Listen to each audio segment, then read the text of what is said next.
सातत्याने यशाचा आलेख समोर गाठणं हे हे जगणं आहे. आणि मग या जगण्यासाठी कुठेतरी अधिष्ठानाची गरज असते. आणि म्हणून जे अधिष्ठान निर्माण करण्याचं काम आयुष्यामध्ये कोण करत असेल तर ते गुरु आहे.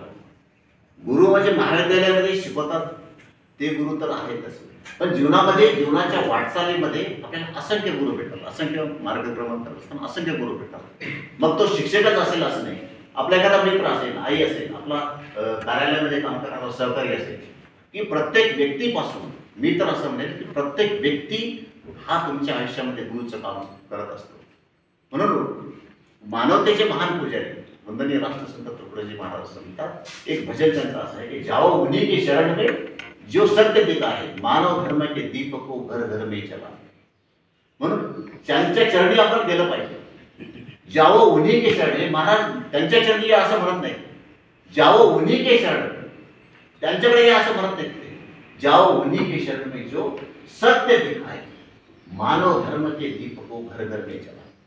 आणि म्हणून सत्य, तुम्हाला जीवनामध्ये सत्य शोधायचं असेल तर गुरुची भूमिका ही आहे की सत्य शोधून देण्यासाठी गुरु सांगतात की तुम्ही या मार्गाने जा, म्हणजे तुम्हाला कुठेतरी समोर म्हणजे हा तुमचा काटेरी मार्ग आहे आणि तुम्हाला पुढे फुलांची आरास तुम्हाला दिसेल, अतिशय सौंदर्य दिसेल तुमच्या जीवनामध्ये. तुमचं जीवन खूप सुंदर आहे आणि ते सुंदर जीवन जगण्यासाठी गुरु हा मार्ग दाखवण्याचं काम करतात.